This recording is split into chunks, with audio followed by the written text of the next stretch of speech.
A message from the people of Aleppo to the world. Today marks the 91st day of Aleppo city besiegement.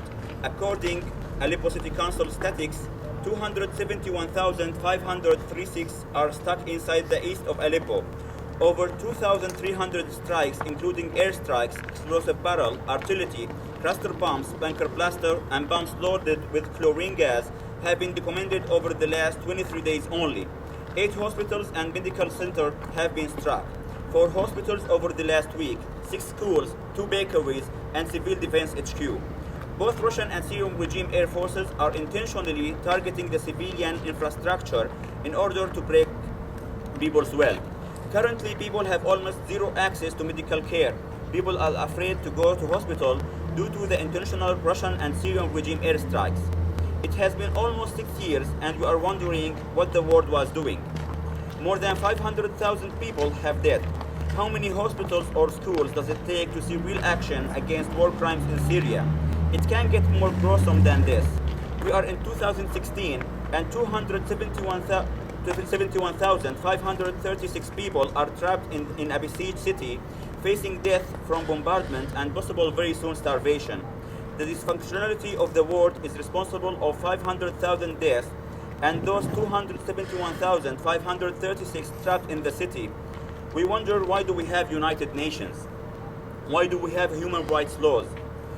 This has been a slow motion train wreck, and this message is from the people who lasted in Aleppo to the world. Don't look back years from now and wish that you can do something. You can still do.